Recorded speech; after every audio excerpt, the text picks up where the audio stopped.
TheReportCard reader, welcome back to the home of entertainment commentary. I have to admit, this week has been very slow. Like, the news has been super average and very mediocre and extremely constipating. Jeez, honestly, but yeah. Oh yeah, happy new month. Let's get started. So over the weekend, since Saturday, Sunday, Monday, Tuesday, this whole wash story that was done by Edgar Barry had been or has been trending. I don't know if it's still trending, but Vanangi.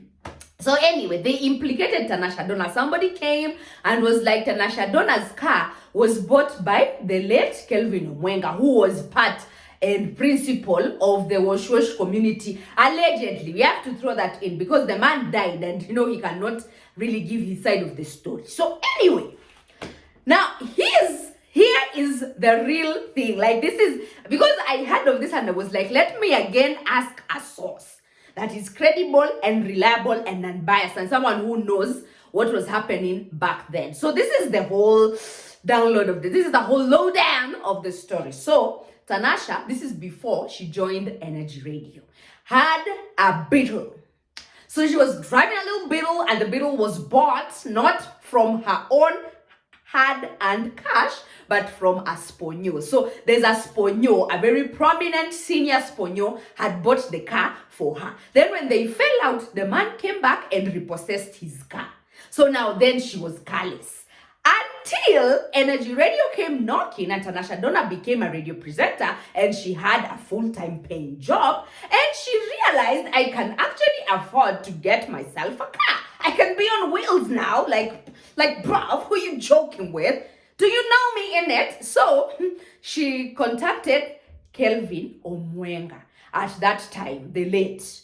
So now Kelvin used to sell cars. I think all that much we know. We are well aware of it. And I think the car thing was just a pseudo because the source claims that those cars were being sold off. It was like throwaway price. Like literally, if you are that person who's a hustler and you have some disposable income, you could purchase a car from Kelvin. And it was like really nice machines. So they were never really understanding what is really happening. Is he buying repossessed cars? Where is he getting these cars from? Because, and then he was balling. But, the car business was just like a pseudo. So, what happened? Kelvin, or the late, did not buy Tanashadonna the car. But now I get Tanasha, come hug me because I'm here, and you guys already understand that if it was vice versa, I would have said it. So, what happens? Tanasha pays Kelvin and she says, I am buying this car from you. Okay? But she had not completed her payments. So what Kelvin said is the only time I'm going to transfer the logbook in your name is once my payments are completed. So complete my payments, then we do the transfer and the car is yours. And I think Kwamboka, according to the source, it was like little money, like 200 USD. That's like 20K. Sasa, Tanasha was driving the BMW. She was driving it. It is not a car that was just seated there, but something happened. I think it had like some mechanical issues and the engine had some challenges. So she took the car to the garage. And then Tanzania came calling. La, la, la, la, la. So what Tanasha did, she abandoned Kenya and went wapi? Bongoland, Coco Bongo, akaenda kuchanganywa kwa na bongo mmoja. Now, by the time I think Tanasha, now they tried to pay for the engine, another Sponyo again came in and was like, so I'm going to put in some money so that, they can clear the car because now taking care of the engine and whatnot was going to set them back a clean 200K roughly. So that other Sponyo paid 100K. 100K. But the car was still under whose name? The logbook was still under whose name? It was still under Kelvin's name. Okay, fam? So, by the time Kelvin is meeting his untimely death, Bambi, the car is still stuck in the garage. 1. 2, Tanasha I don't know if she had completed her payments or not, but the logbook was still registered under Kelvin's name. or the logbook, Tanashadonna's name was not on the logbook. Which take it, are you understanding me? But she had paid. It's not, Kelvin had not told her, babe, have this car so that you can parade in it. But the thing that the late Kelvin was trying to do, he was trying to actively sponsor the Tanashadonna, what is this thing? Foundation. If you guys remember back in 2020 when she had just come back and she was really active. So Kelvin was trying to put his monies inside there, and he and Tanashadonna used to have a lot of meetings together. Well, together, because they were talking of how I'm going to channel in my funds to propel you to the next level, to propel your foundation. And I think, if someone comes at you like that and you know for sure, this person has some kamanis, then good for you. You're going to accept the deal. But bottom line, Olo, Tanasha had another car. She had a Beetle. The Beetle was being paid for by a sponsor. The Beetle was bought by a sponsor. And then when they fell out with that very prominent sponsor, the sponsor took the car back. Then when she landed the job at Energy Radio, Tanasha bought herself that car from Kelvin, the late Kelvin. However, she had not completed payments. She was in the process of completing the payments. And she was still driving the car. So it's not that she was not, around driving the car. She was driving the car, but the logbook was still under Kelvin's ownership. So it was complete the payment and then I will transfer the car in your name. So before that happened, the car experienced some technical problems. I think she was not servicing that car properly. Like, I don't understand, but the engine had some issues. So it was taken to the garage, and then she had to clear the payments with Kelvin, and she also had to pay the garage owner so that she can get her car back. But before she could do that, Tanzania came calling, and Tanashadonna ran to TZ to go be with the love of her life at that particular point. Only for Kelvin to meet his untimely demise, like he had not expected or anticipated him dying at that particular juncture. Okay?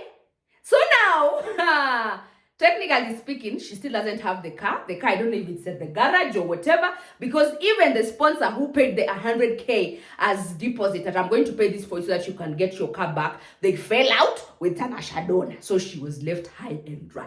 Now, we don't know if she's going to buy another car or whatever, but bottom line is when she says, I bought that car with my own sweat, she was not capping. She did buy the car, but the problem or the issue is the logbook was not under her name. So she had to complete the payments, and then unfortunately whoever had sold her the car at a throwaway price or at a very affordable price met his untimely demise last year, 2020, under very unclear circumstances. So that is it, guys. It's true, Kelvin Omwenga had something to do with something, but he did not buy Tanashadonna the car. She bought herself the car. But sasa story ndo hivyo ndo inaisha. Corazon, Kwamboka and Frankie just Jimit apparently announced their little engagement, and Corazon seems to be over the moon about that. She seems to be over the moon about the fact that Frankie engaged her. But at the back of my mind, I was like, first of all, wait. What I found really weird and slightly borderline suspect about this whole Corazon and Frankie issue is the fact that at some point Corazon Kwamboka had said that me with this whole tie me down, get married, shabang, I'm not about that life. And the fact that she said that, and then the fact that now she's here excited that Frankie just Jimmy has popped the question, it makes me wonder, like, what in the actual F is going on here? Now, guys, if we are being really honest, probably at that point that Corazon said that I'm not ready for marriage or I'm not ready to be someone's wife because she's staying knowing that the kind of man she's with was someone who amembeba mgongoni. Then number two, she probably knew that this man is not in a position, or like currently, like if I can assess him, I can tell you for free, he is not going to pop the question anytime soon. So as a matter of fact, I even caught some guys saying that Corazon has literally gone to the shop. She has bought herself that ring because, oh my God, Yeah, and I was like, I cannot put that past Frankie. Yeah, honestly, I can't. I'm not even sorry. I'm not even going to apologize. Like, just buy yourself the ring, self-engage, then go online here and gush about how you've been engaged. So for the most part, some guys, they're genuine followers who are really happy for them. They did send in their congratulatory messages, but there were those skeptic and non-believers, just like myself, who said this is like, what did they say again? Third time is a charm, and this is the second time that Frankie is doing the exact same thing, the same thing that he did with Maureen. Like,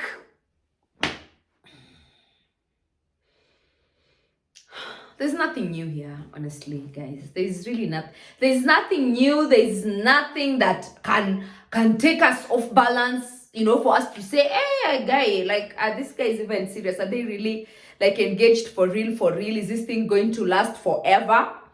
I do not know, but if you ask me, I'm a bit skeptical about the whole story. I'm very skeptical. I'm just like, oh, okay. If they happen to make it through, then good for them. If they also don't make it through, it will be nothing new under the sun. And then guys were also talking about how Maureen Waititu went to Colombia with, I don't know, her boo or whoever.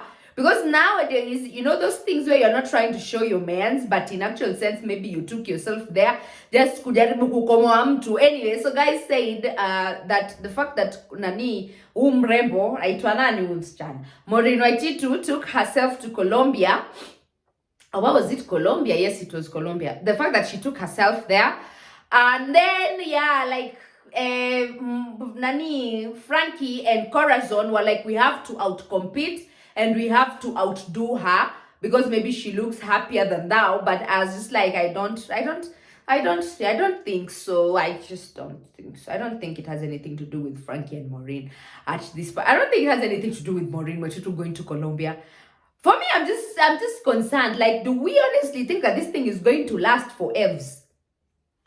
Okay. Anyway, what can we say? Congratulations to the new couple in town. We wish you all the best. We wish that you have that white wedding that you so badly said you don't want or you don't desire at some point. Corazon Kwamboka. At some point, Corazon Kwamboka had us fooled and she had us believing that she has zero interest in becoming somebody's wife. At some point, Corazon Kwamboka had us convinced, or she had us fooled, that she and this man, both of them live in different spaces because Corazon loves her space. So what happens when you guys get married? Is it still going to be the same thing? Is Frankie just going to be staying in his gym and you're going to be staying in that house where most or all of the photographs are taken from? But again, I don't even understand this. It's very confusing. And the fact that this lady had sworn, like, for me and this marriage things, they're just not my cup of honey. Then for her to come back here, resurface us acting ecstatic or the fact that this man has engaged has just left me in awe. I was like, oh, okay. Oh, okay. Next. Last amefanya hivi, sijui amefanya vile, sijui amefanya nini. Okay, so guys, be sure to subscribe if you've not. Okay, so there's this Willypaul story then again. And I'm like, Willypaul, Zay. Really? Babes, every single year, or like, I think it was beginning of this year, another babe came out and she had the same claims. She leveled the exact same claims against Willypaul. So, now this particular babe was actually signed under Saldido's record, and that is owned by Willypaul, and they even had a song together. Now the babe sits down and she says that the thing, first of all, has been terminated. I am no longer signed under Willypaul. Not only that, Willypaul actually had sex with me repeatedly and protected sex with me because he refused to use protection on me, and he was making advances and moves and whatnot on me. So she sits down and she gives her side of the story, and this is what she had to say. So just listen in and then let's come back and discuss. Let's just go home. Kufika mahali ako like, nimechoka na kupeleka kesho. But then again in my mind I'm like, kuna msichana kule, there's nothing he can do, so tuende. So that was the first time I spent at his place. Then the following day, after siku imeisha, namwambia nataka kwenda home. This is the second day sijaenda home. He was again telling me, oh, ndakupeleka, nimechoka nini. So that second day nikirudi, ule msichana hayuko. Nikajua basi kwisha. So he forced me to have sex with him. Not once, not twice. Na alikata kutumia protection. Oh, I mean, it's just like an extract. But at the back of my mind, I'm like, first of all, Willypaul, you've had a lot of these hands accusing you with this same story. Like different hands coming in, talking about how we went to this guy's house, how he did what he did, then he drops me off, and then this, and then this, and then this.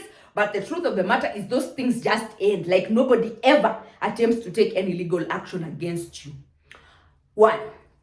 Then number two. Now, I'm not even trying to defend Willypaul, no way, no how. But the question that I think I'm asking myself is with all these ladies. Because if we are trying to catch Willypaul and we are trying to say that Willypaul is constantly forcing himself on these hands, or he's doing all these things that these hands level the allegations against him, you'll realize that the common denominator with all these babes, they say, we went back to his house, then we went back to his house, then we went back to his house. Now, for this particular one, she's talking about how she spent, 2 days there with Willypaul or whatever. Like, I think she went there on 2 different occasions.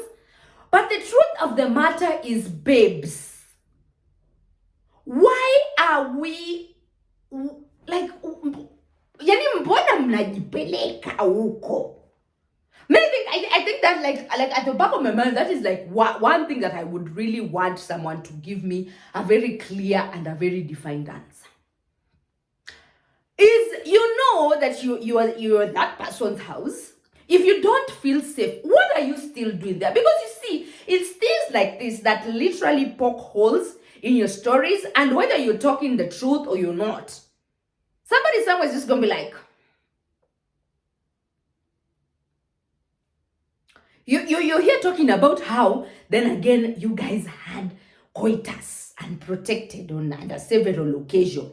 It really makes it hard for anybody to try and say, let us go after Willypaul, because if you're not comfortable in a situation, and I know that these are the kind of things that piss women off, and they'll come for me and they'll start talking about how, you can never justify that type of assault, you can never do A, B, C, and D, but the reality on ground is you're not comfortable with this person has not, why are we going to this man's house? What I'm simply saying is it's making it hard for Willypaul to look like the villain that he really is, or he is not, because everything that most of the girls are saying is the truth. I'm not discrediting it. I'm not even saying that he's in you wrong or whatever. But I'm just saying that it's giving a lot of reason to poke holes in your stories. It's like the time R. Kelly and those girls, like the girls came out and they were like, oh, he did this and this to us. But in actual sense, it's like the parents are the ones who are pimping out these kids to this monster, because they're looking for something. Now, Willypaul's case is the same. Why are we going there? Why are you following this man like everywhere? Why are we presenting ourselves in the eyes of danger? Like, hapo umefika nyumbani, let's go to my house. The honest truth is we expect these niggas to know better, but if you know you're not ready to sign up or to co-sign to his rubbish, please don't go. That's all I'm saying. If you know that at the back of your mind, this person is going to propose some very weird things and things that are going to make me very uncomfortable, please, Mukwano, don't go. If you know that this man cannot be trusted, when you're talking about, there was a babe in the house and I felt a bit safe because there was a lady there. The second time the lady was not there. You were at will because you are the one who has the decision, like you are the decision maker, shot caller. You have the ultimate shot calling power to say, I'm going to call an Uber and I'm leaving because this situation is making me uncomfortable. But the fact that you still stayed, Banange, makes it hard for us to try and pin anything on Willypaul's ass. Are y'all understanding what I'm saying? Do you even understand what I'm saying? Mnanielewa? Like, it becomes really hard. It's just like fam, it's a process for us to pin this on him. And I'm not saying that Willypaul should be given a free pass. I'm just saying, he's ill-mannered. You cannot trust or entrust the responsibility of him respecting his own private parts, let alone him respecting anyone else's genitalia. Please leave, go, vamoose, jitoye, just, subtract yourself from that situation, because at the end of the day, it's just going to be counterproductive for you. So it's really sad, and I don't know if anything legal is going to be followed through. I'm not sure if people are going to take this seriously, because we've already seen people trying to discredit the hand, and it's really, it's like tusijipeleke hapo, tumesikia kenye umesema, and Willypaul eventually, because these accusations on your name zimekuwa hivi. Honestly, different babes, and so eventually, like, some babe will just come, put her feet on your neck, and you will not be in a position to escape it. Best believe that. So I don't know if you guys had the story. I don't know if you guys chose to believe whoever you are believing or whoever you are consigning to. But for me, that is all I can say. Just don't present yourself in the eyes of problems. These are problems. You just go the other way. So thanks for watching. Be sure to subscribe, hit notification so that you do not miss when I post and upload. And as I like to say here, see you again in the next brew. Bye, guys.